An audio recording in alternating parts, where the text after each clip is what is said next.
주일 낮 사부 예배, 열린 예배 함께 하신 여러분 환영하고 축복합니다. 하나님께서 우리에게 날마다 은혜의 길을 걷게 하시는데 은혜의 길 속에는 많은 여러 가지 기도의 제목들과 하나님 앞에 구해야 되는 일들이 많이 있습니다. 오늘 요한복음 21장 15절로 18절 말씀을 담임 목사님께서 우리에게 주실 텐데, 하나님의 그 말씀의 선포가 우리의 사명을 감당하기를 원하신 하나님의 뜻이 그 안에 있는데, 이 시간 함께 묵상하면서 기도하며 나가겠습니다. 하나님, 오늘 나에게 주실 그 말씀을 내가 간절히 소망합니다. 이 땅에서의 삶을 하나님 예수님께서 보여주신 그 사랑으로 믿음으로 걸으며 사명 감당하게 도와주시옵소서. 우리 먼저 주님 앞에 기도하며 나가겠습니다. 사랑 많으신 아버지 하나님 감사합니다. 아버지 하나님 믿음으로 얻습니다. 아버지 하나님 은혜 가운데 온전히 살 수 있도록 도와주시고, 아버지 하나님 우리 모든 삶을 하나님 앞에 믿음으로 나갈 수 있도록 복되고 복된 삶을 될 수 있도록 주님 인도하여 주시옵소서. 우리가 아버지 하나님 앞에 믿음으로 걷기를 소망합니다. 아버지 하나님께서 우리를 통하여 역사하시고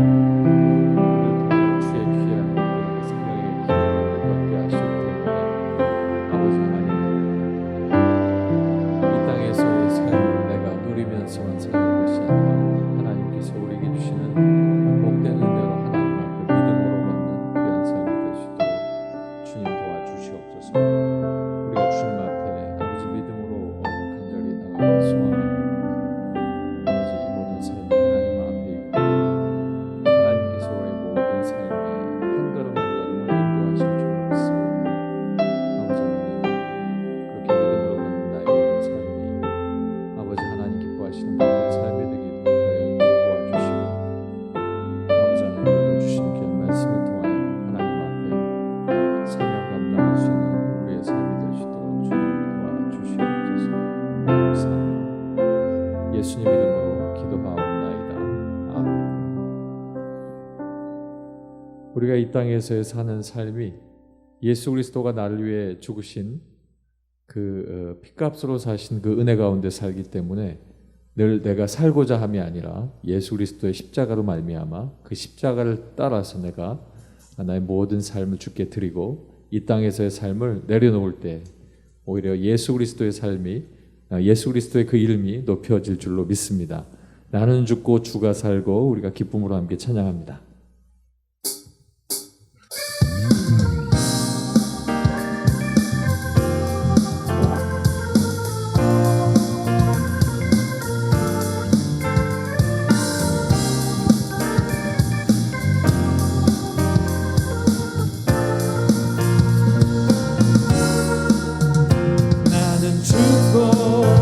주가 살고 나는 얻고 주만 있으면 이 땅에서 하나님의 아름다운 나라 이루리. 나는 죽고 주가 살고 나는 얻고 주만 있으면 이 땅에서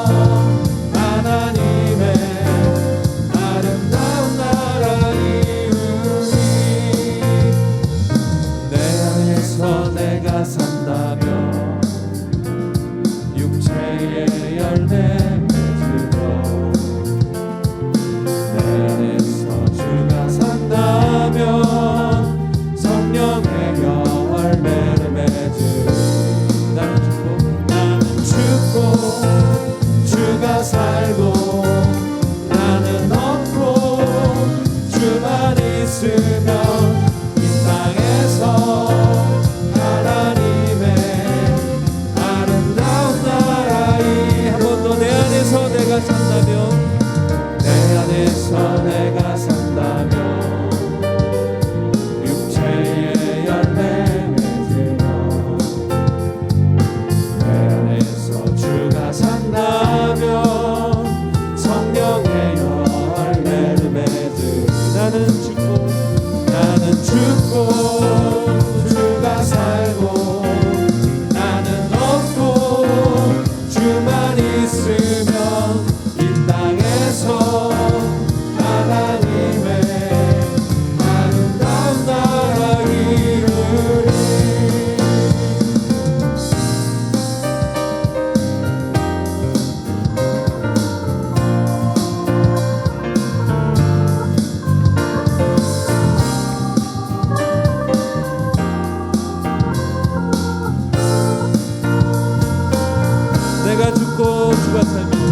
우리 함께 기도하겠습니다. 주님, 주께서 사실 때 나의 모든 삶이 주님 앞에 제자의 삶으로서의 삶을 살게 된 줄로 믿습니다. 주님, 내가 주님보다 앞서지 않게 하시고 늘 주께서 내 앞에 나를 인도하시고 내가 순종하며 따르는 귀한 삶이 되게 하여 주시옵소서. 이 시간 함께 기도하겠습니다.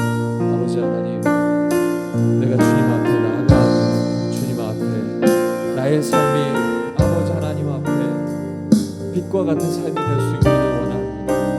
아버지 하나님께서 우리를 인도하시는 은혜 가운데 아버지 하나님의 말씀으로 아버지 나를 붙드시고 아버지 나를 인도하시고 내가 주님 앞에 나의 삶이 죽은 자 같으나 산 자의 삶으로서 주님 앞에 온전히 되어지길 간절히 소망합니다.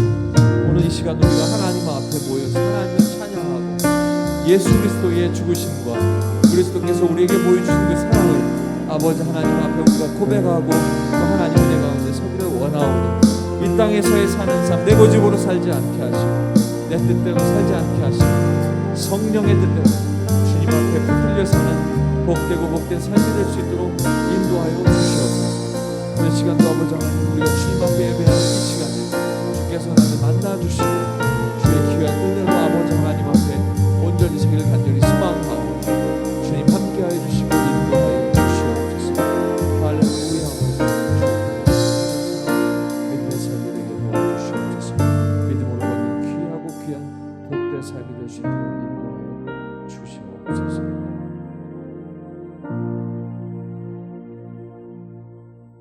할렐루야. 하늘에서 여호와를 찬양하며 높은 데서 그를 찬양할지어다. 아멘.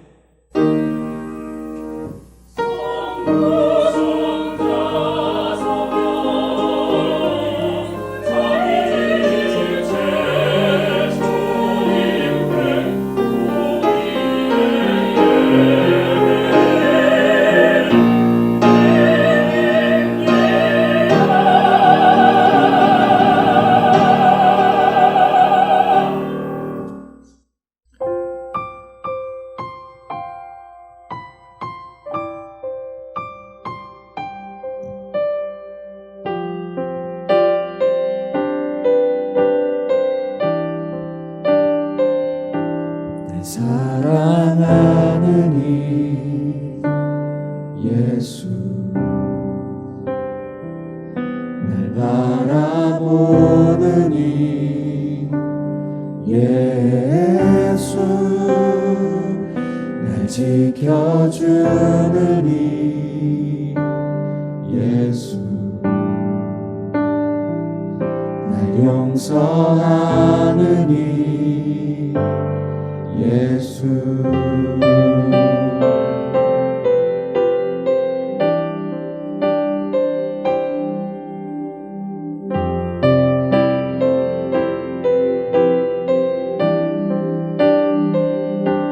내 사랑하는 이 예수 날 바라보는 이 예수 날 지켜주는 이 예수 날 용서하는 이 예수 날 위해 죽으신 그 사랑 놀라워 영원할 수 없는 그 사랑 날 위해 죽으신 그 사랑 놀라워 내 사랑하는 이 예수 날 위해 죽으신 날 위해 죽으신 그 사랑 놀라워 영원할 수 없는 그 사랑 날 위해 죽으신 그 사랑 놀라워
날 사랑하시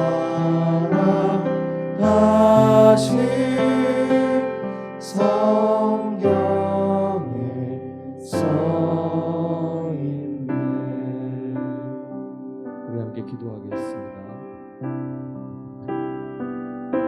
죄인인 나를 주께서 택하시고 대신 피 흘려 죽으시고 나를 산자가 되게 하셔서 오늘 이 땅에 선택받은 사람의 삶을 살게 되는 줄로 믿습니다.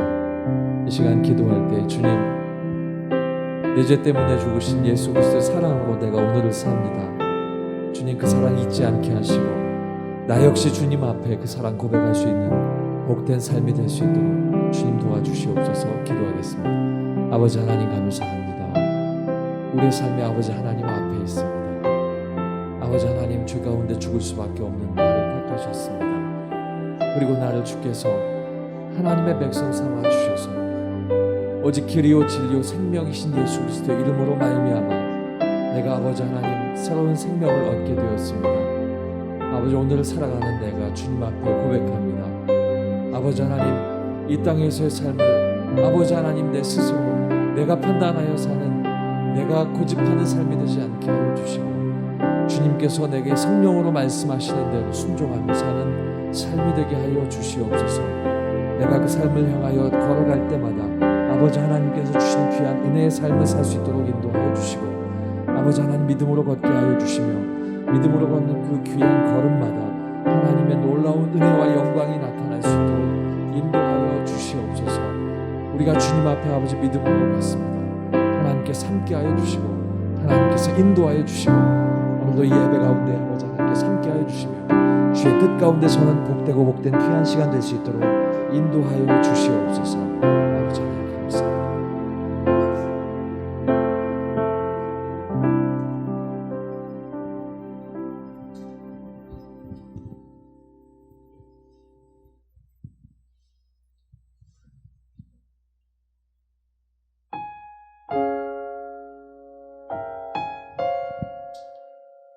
오늘의 말씀 요한복음 21장 15절부터 18절까지의 말씀입니다. 신약성경 185쪽입니다.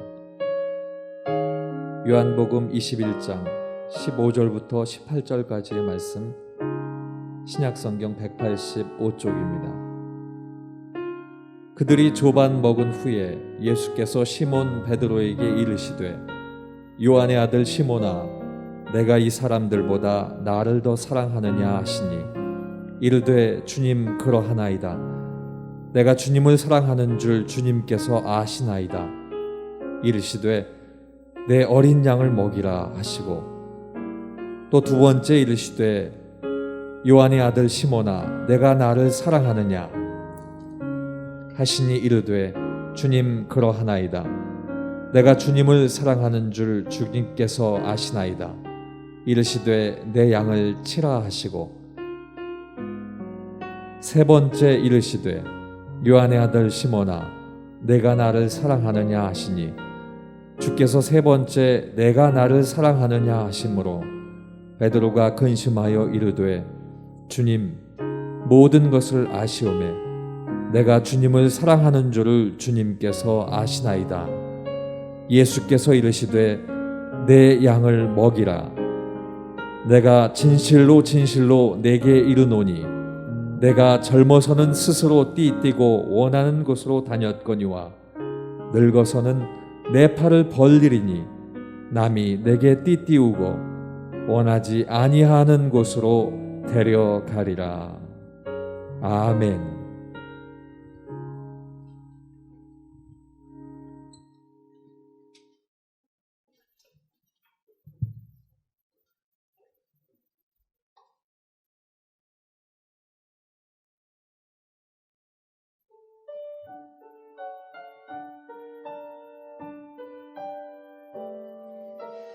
내가 참 의지하는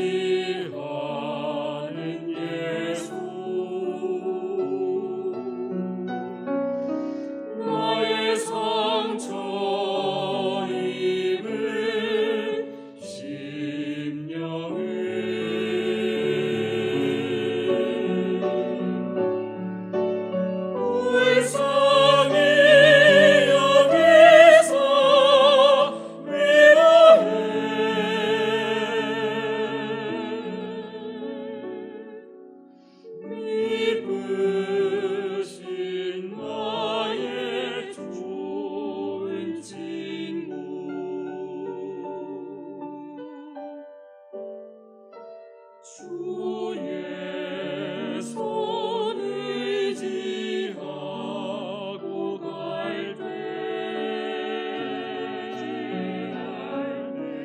나를 해할 자가 없도다.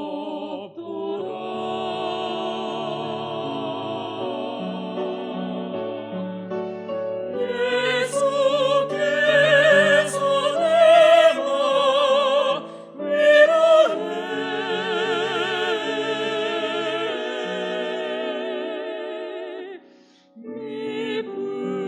미쁘신 나의 좋은 친구 내가 의지하는 예수 나의 사모하는 친구 나의 기도들에서 응답하여 주시니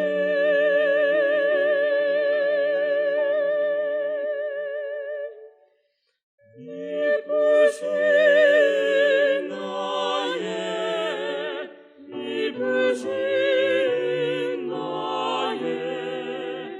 좋은 친구 되신 예수.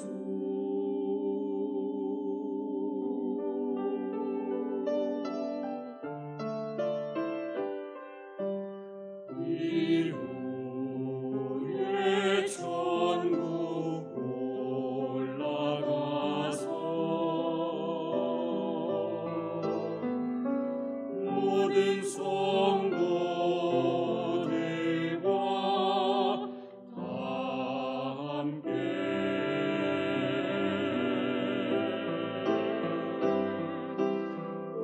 우리를 구하신 주를 찬양해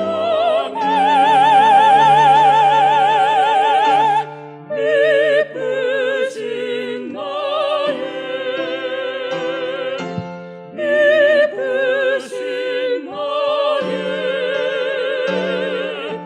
친구 되신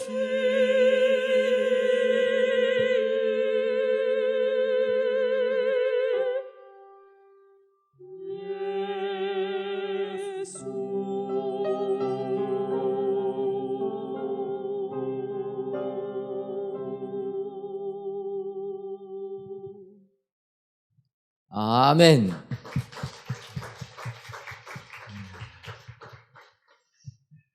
하나님께서 우리 샬롬 찬양대 찬양을 통하여 크신 영광 받으신 줄 믿습니다. 오늘은 조금 제가 먼저 나왔습니다.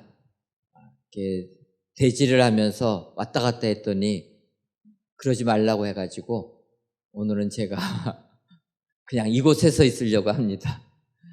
여러분들, 우리가 살고 있는 이 우리나라는 어찌 보면은 1등만 알아주는 그런 1등을 지향하는 나라다, 이러한 생각을 해보았습니다. 그렇게 생각이 드는 까닭은 최근에 체육계에 그 폭력 사태가 벌어졌는데 그것에 대하여서 체육계는 크게 느끼지 못한 것을 알 수가 있습니다.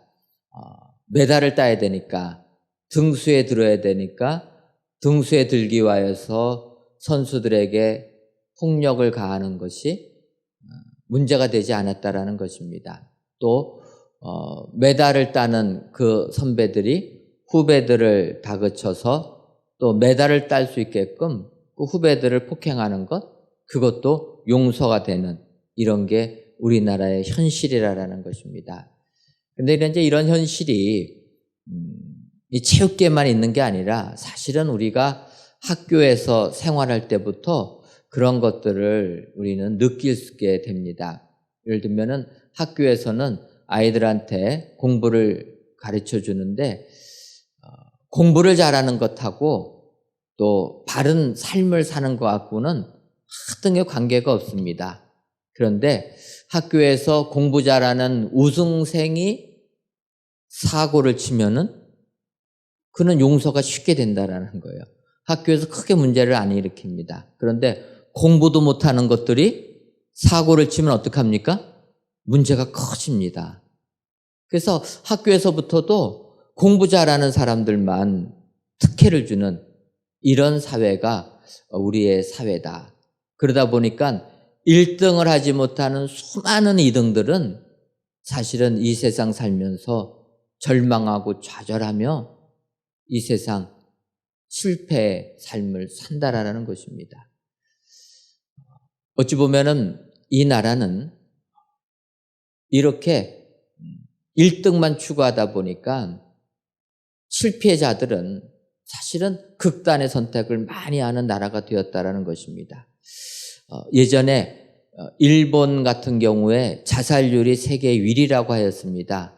근데 일본이 세계 자살률 1위가 됐을 때 저는 조금 의아하게 생각한 게, 아니 그렇게 잘 사는 나라에서 뭐가 그렇게 부족한 게 있다고 자살을 하나 했더니 어느 순간 우리나라가 자살률 세계 1위가 되었습니다.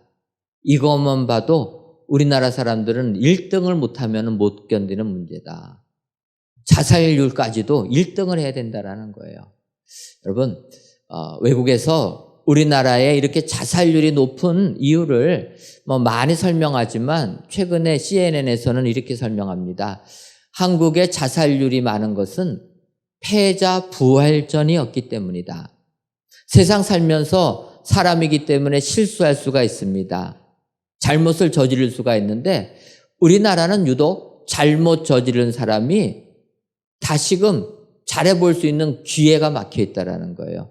한 번 잘못하면 그냥 포기한다라는 것입니다. 어찌 보면 경제 구조도 마찬가지라 생각이 들었습니다. 우리나라에서 사업하다가 부도를 맞으면은 그 사업을 다시 일으킨다라는 게 너무나 어렵습니다. 특히 우리나라에서 집 있는 사람이 집을 잃어버리게 되면은 다시 집을 산다? 거의 불가능하다라는 것입니다.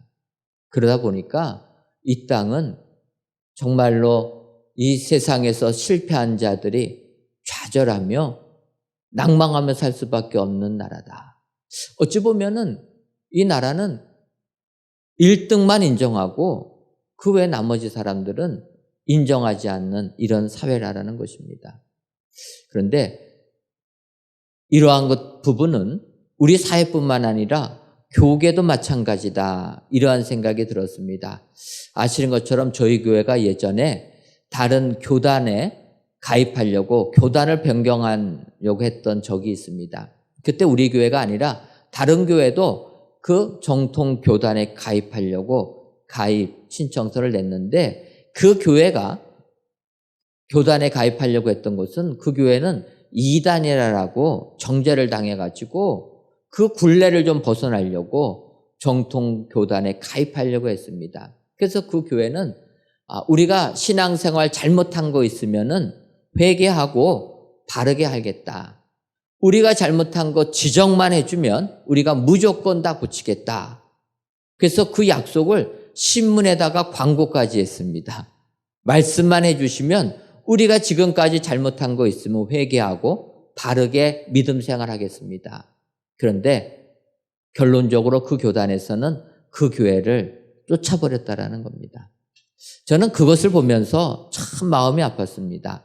아니, 교회라는 곳이 잘못했다고 회개하고 돌아오는 사람들을 받아주지를 못하고 도리어 쫓아냈다. 과연 그게 교회인가? 예수님을 믿는다고 하는 교회가 예수님께서는 십자가에 달려 돌아가실 때조차도 회개하는 강도를 구원해 주셨는데, 그 예수님을 믿고 따르겠다고 하는 교회가 회개를 용납하지 않는다. 회개를 인정하지 않는다. 그것은 교회가 교회로서의 의미를 상실한 게 아닌가. 어느 순간 교회들도 이렇게 이 땅에서 뿌리를 내리다 보니까 1등만 인정하는 교회가 되었다라는 것입니다. 여러분, 우리 예수님은 절대로 그렇지 아니했다라는 것입니다. 오늘 요한복음 21장 15절에서부터 18절에 있는 말씀을 보면 이 말씀은 너무나 유명한 말씀입니다. 여러분들도 이 말씀 가지고 은혜를 다 받으신 줄 믿습니다.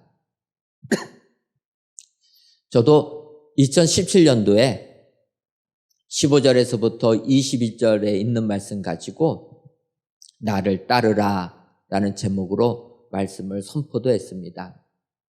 근데 오늘은 내 양을 먹이라 라는 제목 가지고 은혜 받기를 원합니다. 그 까닭은 오늘 이 본문은 예수님께서 베드로에게 하시는 말씀입니다. 여러분 17절에 있는 말씀 보면은 이렇게 기록되어 있습니다. 세 번째 이르되 요한의 아들 시몬아 내가 나를 사랑하느냐 하시니 주께서 세 번째 내가 나를 사랑하느냐 하심으로 베드로가 근심하여 이르되 주님 모든 것을 아시오매 내가 주님을 사랑하는 줄을 주께서 아시나이다. 예수께서 이르시되 내 양을 먹이라. 15절부터 주님이 베드로에게 질문합니다. 너가 나를 사랑하느냐? 그러면서 하신 말씀이 내 양을 먹이라. 세 번째, 지금 읽은 17절도 주님이 베드로에게 하시는 말씀입니다. 내 양을 먹이라. 주님이 베드로에게 사명을 주시는 부분은 너가 나를 사랑하느냐? 그것만 물어보시고 사명을 맡겨주셨다라는 겁니다. 너가 세상에서 승리했느냐? 세상에서 성공했느냐? 너가 세상에서 실패했느냐? 그거를 물으시는 게 아니라 우리 주님은 너가 나를 사랑하느냐? 여러분, 우리는 이 세상을 살면서 세상에서 성공했느냐 실패했느냐 그거 가지고 사람을 평가합니다. 하지만 주님은 결코 그렇게 하지 아니하셨다. 오늘 너무나 우리들이 잘 아는 말씀을 통해서 우리 예수님은 너가 나를 사랑하느냐 사랑하는 것만을 물어보시고 사랑하는 자에게 내 양을 먹이라는 사명을 주시는 줄 믿습니다. 오늘 귀한 예배를 드리시는 사랑하는 성도 여러분, 우리 예수님은 이렇게 주님만 사랑하는 자에게 사명을 주어서 이 세상을 살아가는 삶의 목적과 꿈을 주시는 분이시다. 기억하시고 주님을 사랑하심으로 주님이 주시는 사명 잘 감당하여서 우리 주님께 큰 영광 돌리시는 저와 여러분 되시기를 주님의 이름으로 축원합니다. 그렇다면은 이렇게 주님으로부터 사명을 받은 사람들은 어떠한 자세를 가지고 우리 주님의 주신 사명을 감당해야 되겠습니까? 오늘 이 시간 세 가지로 짧게 살펴보고 은혜를 나누려고 합니다. 첫 번째로 사명을 받은 사람은 주님을 더 사랑하며 감당해야 됩니다. 오늘 15절의 말씀에 등장하는 부분인데 15절을 보기 전에 그 앞부분을 좀 볼 필요성이 있습니다. 요한복음 21장 앞부분을 보게 되면 부활하신 주님께서 그의 제자들을 다시 만나주시는 장면입니다. 그런데 그 장면을 시작할 때 베드로 부활하신 주님을 만났음에도 불구하고 어떻게 살아야 될까 낙심하여서 다른 제자들에게 얘기합니다. 나는 고기 잡으러 가겠다. 그럴 때 다른 제자들도 같이 고기를 잡으러 가자 해서 밤새도록 고기를 잡았다라는 것입니다. 그런데 밤새도록 고기를 잡는데 하나도 잡지 못한 그런 허탕을 치고 있을 때 주님께서 그들에게 가셔서 말씀하신 것입니다. 그물을 오른쪽에 던지라. 많이 베드로에게는 익숙한 부분입니다. 예수님께서 베드로를 제자로 처음 부르실 때도 그런 일이 있었습니다. 그래서 주님의 말씀대로 오른쪽에 그물을 던지니까 물고기를 많이 잡았는데 성경을 보면 153마리를 잡았다 이야기합니다. 그들이 고기를 잡아가지고 이제 무트로 왔을 때 주님께서 불을 지펴서 생선을 구우시고 빵을 만드셔서 제자들에게 아침을 같이 먹게 하셨다는 것입니다. 아침을 같이 먹게 하고 나서 이제 15절을 보면은 제자들인 베드로에게 질문하는 겁니다. 15절에 보면 뭐라고 나와 있습니까? 그들이 조반 먹은 후에 예수께서 시몬 베드로에게 이르시되 요한의 아들 시몬아 내가 이 사람들보다 나를 더 사랑하느냐 하시니 이렇게 질문했다라는 거예요. 처음 만난 베드로에게 주님이 말씀하십니다. 요한의 아들 시몬아 내가 이 사람들보다 나를 더 사랑하느냐. 사실 이 질문을 받은 베드로는 다른 제자들보다 주님을 더 사랑한 게 아니라 덜 사랑한 것입니다. 우리가 아는 대로 예수님 십자가에 못 박히기 위하여 체포당하실 때 계집종에게 주님을 부인한 사람이 베드로입니다. 다른 제자들은 가만히 있는데 혼자서 예수님 부인하고 저주까지 한 사람이 베드로입니다. 어찌 보면은 다른 사람보다 덜 주님을 사랑했는데 그런 베드로에게 주님이 말씀하시는 겁니다. 이들보다 더 나를 사랑하느냐. 여러분, 우리 주님은 우리에게 이와 같은 요구를 하십니다. 다른 사람보다 너의 과거가 잘못되었어도 너가 실패를 하고 네가 나를 부인했을지언정 지금 이 시간 다른 사람보다 나를 더 사랑하기만 한다라면 나는 너에게 사명을 맡겨주겠다. 나는 너에게 할 일을 맡겨주겠다. 주님이 약속해 주시는 줄 믿습니다. 여러분, 오늘 15절을 보게 되면 주님이 베드로에게 하신 이 사람들이라는 단어를 여러분 성경을 보게 되면은 번호가 쓰여져 있습니다. 그래갖고 각주 아래를 보게 되면 이 사람들을 이것들로도 표현할 수가 있다 쓰여져 있습니다. 이렇게 된 것은 우리가 성경을 보게 되면 사본이 여러 가지가 있습니다. 여러 가지 사본에 대부분의 사본은 이 사람들보다 이렇게 쓰고 있는데 그중 몇 가지의 사본은 이 사람들로 표현한 게 아니라 이것들로 표현된 사본도 있다라는 것입니다.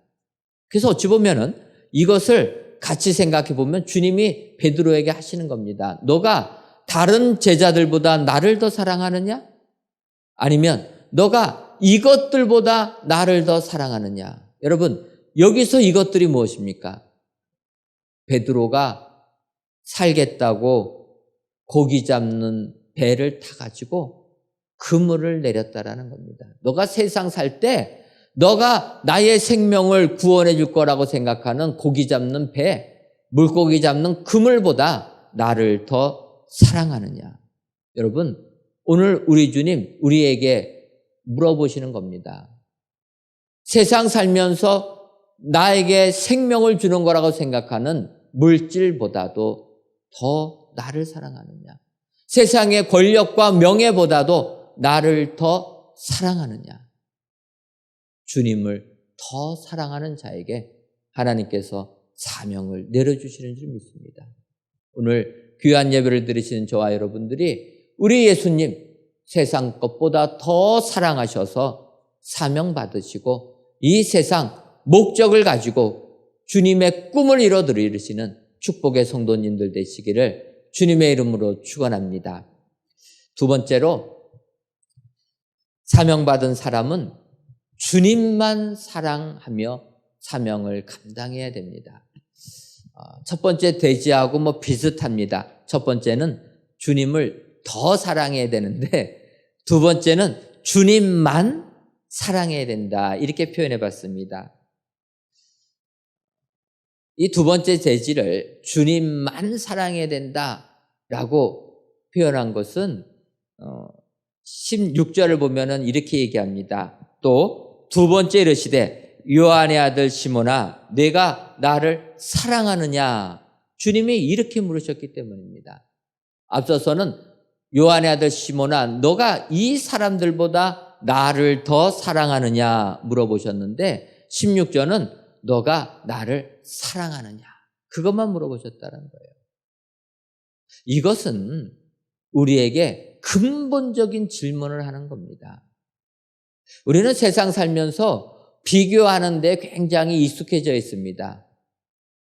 그래서 이렇게 비교하는 것 때문에 삶이 피곤할 때도 많이 있습니다. 예를 들면 미국에 이민 온 분들한테 물어봅니다. 우리나라에 살았을 때와 미국에 이민 와서 살면 어떠한 점이 좋습니까? 좋은 점을 물어보면 한국에서 살 때와 미국에서 살 때의 차이점은 한국에서 살 때는 체면 문화가 있어서 항상 머리에 신경 쓰고 옷에 신경 쓰고 이래야 되는데 미국이란 나라 오니까 나를 알아봐 주는 사람이 하나도 없어가지고 아무렇게나 막 살아도 좋아서 그것이 하나 편리합니다. 그렇게 이야기를 하는 겁니다. 그러고 보면 요즘 우리가 그런 것을 느낄 수가 있습니다. 코로나19 때문에 우리는 마스크를 쓸 수밖에 없습니다. 예배 시간에도 이렇게 마스크를 쓰고 찬양하는데 여러분 이 더운 날 마스크 쓰고 찬양하기가 얼마나 힘듭니까? 찬양하면 땀이 줄줄줄 흐릅니다. 그래서 마스크 쓰는 게 상당히 어렵고 힘든데 좀 좋은 점도 있습니다. 어떠한 점이 좋습니까? 마스크를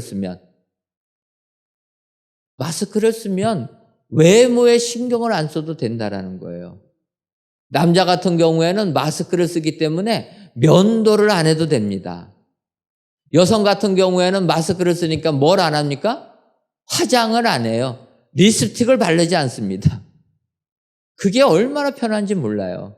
저 같은 경우도 산책 나갈 때 요즘에는 머리도 안 감고 모자 쓰고 면도도 안 하고 마스크 쓰고 나갑니다. 아무도 저를 못 알아봅니다. 너무나 자유롭고 편합니다. 최근에 교단에 모임이 있어가지고 우리 목사님들을 조금 같이 만난 적이 있었습니다. 코로나19 때문에 모임이 어려워서 만나기 어려웠는데 또 모여야 될 상황이라서 마스크 쓰고 거리 뜨기 하고 그렇게 앉아갖고 행사를 진행했습니다. 오래간만에 모이니까 행사 끝난 다음에 우리가 기념사진 촬영하자. 그래가지고 이제 목사님들 앞에 다 나와가지고 기념사진 찍으려고 했는데 사진 찍어주시는 분이 이렇게 보니까 다 마스크를 쓰고 있는 거예요. 그래서 야, 이거 기념사진 찍는데 마스크는 좀 벗고 찍으시죠 했더니 목사님들이 죽어도 안 된다는 거예요. 왜 한다니 했더니 남자 목사님들은 면도 안 해서 그렇고 여자 목사님들은 화장 안 해서 안 된다는 거예요. 그래서 저희들 마스크 쓰고서 기념사진 찍었습니다. 항상 우리는 남을 의식하고 삽니다. 남을 의식하다 보니까 남과 비교하면서 산다라는 거예요. 그런데 오늘 우리 예수님은 주님을 부인한 그 베드로에게 하시는 말씀입니다. 너가 나를 사랑하느냐? 남과 비교하지 말고 너의 마음 속에서 진실로 나를 사랑하느냐? 그걸 물어보는 겁니다. 너가 직분이 있어서 열심히 봉사하고 남에 비해서 열심히 예배 생활하고 남에 비해서 열심히 기도 생활하고 그런 걸 물어보시는 게 아니라 진정 나를 사랑하느냐. 우리는 어느 순간 남과 비교해서 주님을 사랑하는 것도 양으로 표현하려고 합니다. 이만큼 했으니까 내가 주님 사랑하는 거 아니겠습니까? 그런데 주님은 베드로에게 질문하시는 겁니다. 요한의 아들 시몬아, 내가 나를 사랑하느냐? 여러분, 우리 주님은 세상에서 우리가 실패하는 것 따지지 않는다라는 것입니다. 세상에서 우리가 성공한 것 물어보지 않습니다. 주님이 우리에게 내 양을 먹이라고 사명을 주시는 것은 단지 너가 나를 사랑하느냐? 주님만 사랑하면 우리에게 사명을 주시는 줄 믿습니다. 사명을 받았기에 우리는 그 사명 감당하기 위해서 최선의 삶을 살게 되는 줄 믿습니다. 오늘 귀한 예배 드리시는 사랑하는 성도 여러분, 세상 살면서 실패하여 낭망하시는 분들 안 계십니까? 주님만 사랑하시기를 바랍니다. 세상은 너가 능력이 없다, 너가 힘이 없다, 너는 그런 잘못된 행동을 하는 사람이라 너는 안 된다. 세상은 우리를 포기할 줄 몰라도 우리 예수님은 너가 나를 사랑하느냐? 너가 나를 사랑하기만 한다면 나는 너에게 사명을 주겠다. 나는 너에게 이 세상을 살아갈 목표를 주겠다. 주님이 약속해 주시는 줄 믿습니다. 오늘 귀한 예배를 드리시는 저와 여러분들이 우리 예수님만 사랑하셔서 사명받고 주께 영광 돌리는 축복의 삶을 사시는 여러분 되시기를 주님의 이름으로 축원합니다. 그리고 마지막 세 번째로 사명받은 사람은 내 뜻을 내려놓고 감당해야 됩니다. 오늘 보면 요한복음 21장 18절을 보게 되면 내가 진실로 진실로 내게 이르노니 내가 젊어서는 스스로 띠뛰고 원하는 곳으로 다녔거니와 늙어서는 내 팔을 벌리고 남이 내게 띠띠우고 원하지 아니하는 곳으로 데려가리라. 이렇게 베드로에게 주님이 말씀하십니다. 이 부분을 보게 되면 사명받은 사람은 내 뜻을 내려놓고 주님의 뜻에 순종하며 나갈 것을 말씀하고 있다는 것입니다. 여러분, 세상은 내 뜻을 세우고 내 뜻대로 사는 것이 바른 삶이다 이야기합니다. 그래서 어려서부터 나는 뭐가 될 거다, 나는 이렇게 세상 살 거다 뜻을 세우지 않습니까? 그런데 우리 주님은 그렇지 않는다라는 것입니다. 여러분, 내가 세상을 살면서 내 계획을 세우고 내 뜻을 세우고 살다 보면 그것이 이루어지지 않으면 낙심하게 됩니다. 절망하게 된다라는 거예요. 하지만 내 뜻이 없으면 내가 세운 계획이 없기 때문에 절망할 게 없습니다. 여러분, 절망할 게 없으면 실망할 것도 없고 실망할 게 없으면 도전을 못할 이유가 없다라는 거예요. 도전을 하게 되면 당장에 이루어지진 않아도 계속 도전하게 되면 결국은 승리하게 되는 줄 믿습니다. 그래서 주님은 내 뜻을 내려놓으라는 거예요. 세상과 반대로 계획 세우지 말고 내 뜻을 내려놓으라. 내 뜻을 내려놓고 하나님의 일을 감당하면 축복의 삶이 된다라는 것입니다. 예를 들면 바울 사도가 있습니다. 바울 사도가 예수님 만난 다음에 이방인의 사도가 되어서 1차 전도여행, 2차 전도여행, 3차 전도여행을 가게 됩니다. 3차 전도여행 끝난 다음에 내가 주님께 서원한 게 있으니까 예루살렘에 가서 율례에 따라서 서원 약속을 지키겠다. 그렇게 내 뜻을 세우고 예루살렘에 도착했는데 유대인들의 오해를 받습니다. 내 뜻과 상관없이 유대인들의 오해를 받아서 율법을 어긴 자로 몰려서 죽도록 맞게 됩니다. 죽을 상황에 처해지니까 바울이 이야기합니다. 로마 사람인 나를 죄를 묻지도 않고 이렇게 죽이면 되냐? 가이사가 심판해 주기를 원한다. 가이사에게 호소를 합니다. 그 말에 천부장이 깜짝 놀랍니다. 그리고 안 되겠다. 이 사람은 로마 시민권을 가진 사람이니까 로마까지 압송해야 되겠다 해가지고 바울을 로마로 보냈다라는 겁니다. 바울도 예루살렘에 갔다가 바울이 세운 계획은 로마까지 가서 복음을 전하는 것이었습니다. 그런데 바울이 생각했던 로마의 입성은 이렇게 죄인의 몸으로 들어가는 게 아니라 당당하게 복음 전하는 전도자로 들어가기를 생각했을 것입니다. 그런데 바울의 생각과 바울의 계획과 맞지 아니하고 죄인의 몸으로 지금 로마로 가게 되는 겁니다. 이렇게 로마로 가기 위해서 배를 타고 가는데 겨울이라 바다가 거칠었습니다. 그래서 큰 배가 제대로 가지 못하고 그레데 섬에 있는 미양이라는 곳에 도착하게 됩니다. 그때 바울이 백부장에게 얘기합니다. 지금 날씨가 안 좋으니 우리가 미양에 잠시 머물러서 겨울을 보내고 봄에 다시 로마로 갑시다. 바울은 이렇게 백부장에게 얘기하는데 백부장이 그 배를 운전하는 선장 또 그 배의 주인인 선주에게 물어보니까 그들은 그렇게 얘기하는 겁니다. 미양이라는 곳에 우리가 도착은 했지만 미양은 겨울을 나기에 부족한 작은 항구니까 조금만 더 가면은 베닉스라라는 큰 항구가 있으니까 거기에 가서 겨울을 지냅시다. 그리고 로마로 갑시다. 이렇게 이야기를 했던 것입니다. 그때 백부장은 선장과 선주의 말을 바울의 말보다 더 믿었다라고 성경이 이야기합니다. 결국 그들이 바울의 그 권면을 거절하고 베닉스 항으로 가다가 유라굴라라는 광풍을 만나가지고 배가 난파를 당하게 됩니다.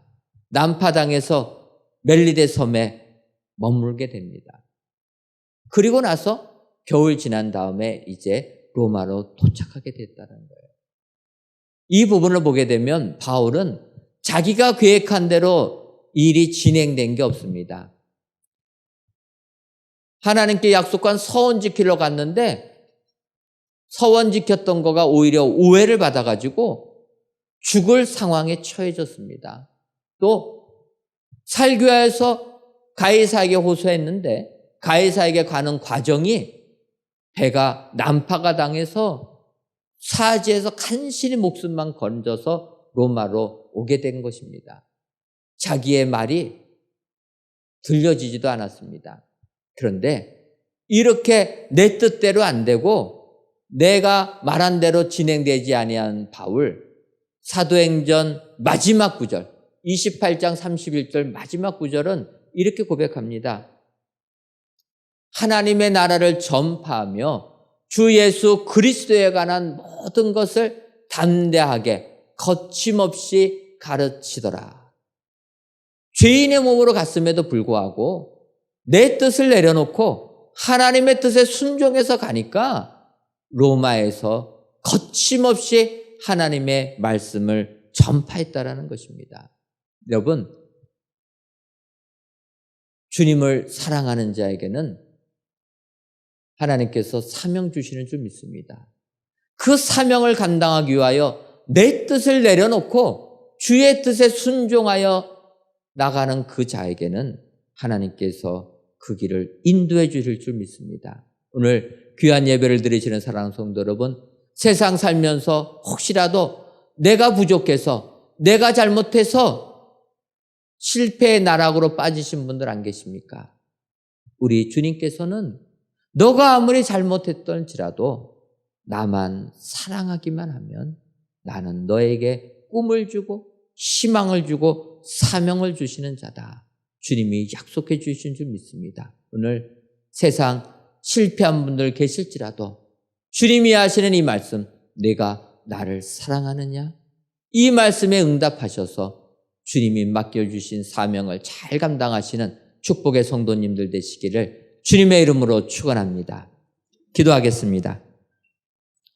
하나님, 오늘도 귀한 날을 주셔서 이 시간 성소에서 또는 강 예배 초소에서 귀한 예배를 드리게 하시니 감사함을 드립니다. 이 예배를 기뻐 받아 주옵시고 예배를 드리시는 모든 성도님들 위해 하늘의 기쁨이 충만하게 하여 주옵소서. 오늘은 세상에서 실패한 베드로에게 다시금 패자 부활의 기회를 주시는 우리 예수님을 살펴보았습니다. 우리 예수님, 나를 더 사랑하기만 하면, 나만 사랑하기만 하면, 너의 뜻을 내려놓고 내 뜻을 따르기만 하면 우리 주님 사명을 주신다 약속해 주시니 감사함을 드립니다.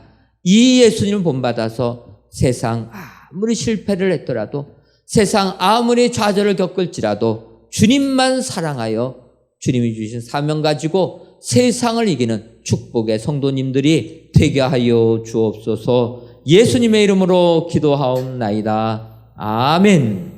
함께 찬양하시면서 준비하신 예물 드리겠습니다.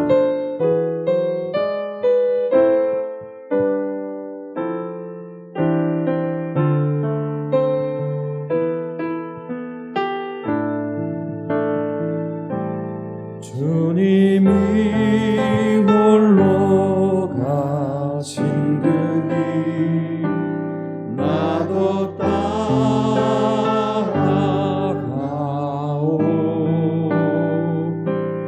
모든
나를 보내주오.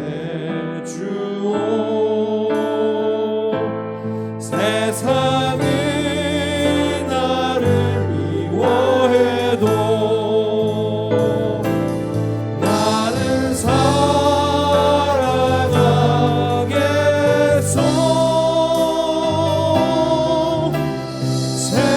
세상을 구원한 십자가 나도 따라가오. 생명을 버리면서까지 나를 사랑한 당신, 이 작은 나를 받아주오. 나도 사랑하오. 주님이 홀로 가신 그 길 나도 따라가오.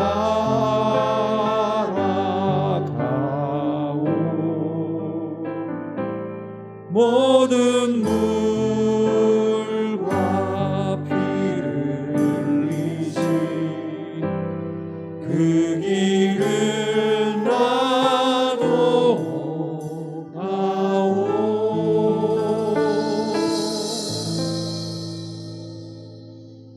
하나님, 이 시간 여호와께서 너희의 땅에 이른 비 늦은 비를 적당한 때에 내리시리니 너희가 곡식과 포도주와 기름을 얻을 것이요라는 신명기서의 말씀을 의지하여 귀한 예물을 하나님께 바칩니다. 드려지는 11주 예물, 감사 예물, 일천번제와 전도의 예물, 건축 헌금과 주정헌금, 성민을 연락하여 주옵시고 드리는 손길 위에 곡식과 포도주와 기름을 얻는 축복을 허락하여 주옵소서. 그래야 세상 아무리 힘들어도 하나님께서 주시는 은혜로 승리하며 살아가게 하여 주옵소서. 하나님, 이 땅을 기억하여 주셔서 하루속히 코로나19가 잠잠하게 되는 은혜 허락하여 주옵시며 방역에 지친 손길들 축복하여 주셔서 더욱더 힘을 얻게 하여 주옵소서. 더 나아가 코로나19로 인하여 힘든 삶을 이어가는 이 백성들을 긍휼히 여겨 주셔서 경제적인 부분이나 건강의 문제에서도 속히 벗어나는 은총 허락하여 주옵소서. 예수님의 이름으로 기도하옵나이다. 아멘. 교회 소식 전해드리도록 하겠습니다. 성전 건축에 대한 광고입니다. 여러분들께서 기도해 주신 대로 성전 건축 순조롭게 진행되고 있습니다. 특별히 오는 21일 화요일 날 2층 바닥 콘크리트 타설 작업 시행할 예정이었는데 비가 오는 관계로 하루 늦춰서 20일 수요일 날 진행하도록 하겠습니다. 여러분들 지하 2층 바닥 콘크리트 타설 작업이 잘 진행될 수 있도록 기도해 주시면 감사하겠습니다. 지난 주간에 이번 주간 일기예보를 보게 되면 비가 탁 오는 걸로 되어 있는데 또 하나님께서 은혜 주셔서 화요일하고 수요일은 비를 그쳐주십니다. 그때 우리가 빠르게 일을 끝내고 그 다음에 또 비를 맞이해야 될 것 같습니다. 여러분들 기도해 주셔서 수요일 날 타설 작업 잘 될 수 있도록 기도해 주시면 감사하겠습니다. 아울러 코로나19가 확산이 되어서 저희 모든 소모임들을 금지하고 또 교회 안에서의 모든 간식, 다과를 금지했습니다. 여러분들 불편하시더라도 많이 협조해 주시면 감사하겠습니다. 아울러 저희들 예배 시간에는 마스크를 꼭 착용해 주시고 또 예배당 들어오실 때 1층에서 체온 체크해 주시고 각 예배실에서는 출석 체크해 주시면 감사하겠습니다. 저희가 지난주부터 출석 체크를 QR코드로 변경했습니다. 여러분들 QR코드 없으신 분들은 사무실에 신청해 주시고 저희가 이제 여러분들 QR코드로 이렇게 하다 보니까 조금 불편한 게 있는 것 같아서 어플을 조금 조절했습니다. 그래서 여러분들 우리가 스마트폰 어플을 보시면은 교회 관리 프로그램하고 홈페이지 프로그램 두 개가 있습니다. 그 중에서 교회 관리 프로그램에 들어가셔서 여러분들이 자기 확인을 하게 되면 QR코드가 생성이 됩니다. 그거 가지고 저희들이 출석을 체크하는데 지금 여러분들이 한 번만 본인 확인을 해주시면 그 교인 관리 프로그램 들어가면 바로 QR코드가 뜨게 만들어 놨습니다. 여러분들 많이 협조해 주시고 이렇게 자기 확인하는 과정 속에서 어떤 분들은 앱을 다운받아 가지고 확인했는데 안 뜨는 분들이 계세요. 그러면 또 이렇게 생각합니다. 교회가 나를 버렸구나. 어플 받아가지고 나 확인하려고 했더니 내 이름이 없네. 그렇게 생각하시는 분들 계시는데 교회가 여러분들을 버린 게 아니고 여러분들이 교회 등록할 때 전화번호, 주소 같은 걸 써주시는데 전화번호 입력하다가 뭔가 문제가 생긴 겁니다. 그래서 글자를 잘못 보고 다르게 교적에다가 넣어놓다 보니까 이 핸드폰 번호가 동일해야지만 저희가 뜨게 돼 있습니다. 그래서 여러분들 혹시라도 어플을 설치해가지고 확인하려고 했는데 내가 안 뜬다 하시는 분들은 교회가 날 버린 게 아니라 전화번호가 잘못 기록되었던 거니까 여러분들 사무실 가셔서 확인해 주시면 감사하겠습니다. 아니면 해당 교역자나 교구장님한테 말씀하시면 수정해서 여러분들 뜰 수 있게 만들어 드립니다. 여러분들 아셔서 스마트폰에 어플로 개인 확인하셔가지고 출석 체크 꼭 해주시면 감사하겠습니다. 오늘 함께 기도할 대상을 말씀드리면 우리 사부 열린 예배엔 성도님들과 함께 청년 1부, 청년 2부가 함께 예배를 드리고요. 또 가정사역부, 새롭게 결혼하여서 가정을 이룬 그런 지체들이 함께 예배를 드립니다. 아이들도 있고 그리고 이제 가정을 만든 지 얼마 안 되기 때문에 또 이제 신혼 부부인 그런 분들이 계신데 그분들을 위해서 기도해 주시기 바랍니다. 물론 다 어렵겠지만 코로나로 인해서 경제적인 부분 때문에 또 많이 곤란을 겪습니다. 아이까지 있는데 그 어려움들을 겪고 있어서 우리 함께 기도해 주실 때 어려운 일들을 잘 극복할 수 있게 하시고 하나님께서 지혜 주셔서 이 일들을 잘 극복한 이후에 하나님의 은혜로 걸어왔다 간증할 수 있는 복된 삶이 될 수 있도록 이렇게 기도해 주시길 바랍니다.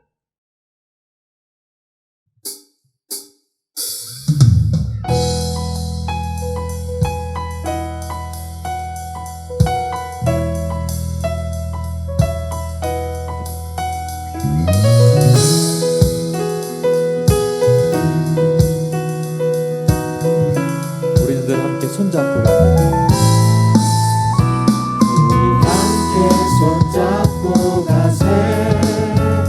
조금 느리고 어려울지라도 주님 부르신 그 감격 붙잡고 손잡고 함께 가세. 우리 함께 손잡고 가세. 때론 더디고 힘겨울지라도 주님 부르신 그날을 향하여 손잡고 함께 가세. 우리 걸어가는 이 길이 결코 처음 받는 길은 아니야. 수천 년 동안 온 땅 곳곳에서 주님 따르는 적이 있으니 우리 걸어가는 이 길이 낯설고 두려워 보일지라도 삶의 무게를 들고 흘러들어오는 주님 그 많은 생명을 봐. 우리 함께 손잡고 가세. 조금 느리고 어려울지라도 주님 부르신 그 감격 붙잡고 손잡고 함께 가세. 우리 함께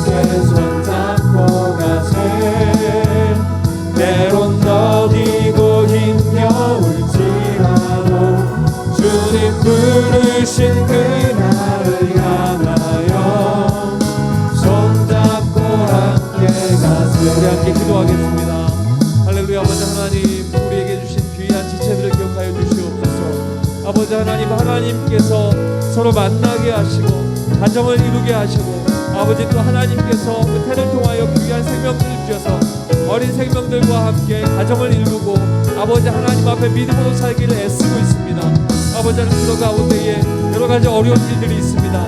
사업하는 일들과 또 개인적으로 아버지 하나님 또 직장의 일들과 또 육아를 또 해야 하는 일들과 많은 일들이 있는데, 하나님 곤란을 겪고 있는 그 모든 상황들을 잘 이겨낼 수 있도록 인도하여 주시옵소서. 낙심하지 않게 하시고 낙담하지 않게 하시고 오로지 믿음 가운데 하나님 피할 길도 주시고 귀한 만남도 허락하여 주셔서 아버지 하나님이 모든 어려운 일들을 아버지 하나님 후에 간증할 수 있는 귀한 일들로 하나님께서 바꾸어 주시고, 아버지 하나님 슬퍼하지 말고 아버지 하나님 앞에 우리 기쁨으로 서서 아버지 이 모든 일들이 옛날과 같이 지난 그날의 아버지 하나님도 그 주님 앞에 기쁨으로 찬양하며 기도할 수 있도록 아버지 하나님 함께하여 주시옵소서.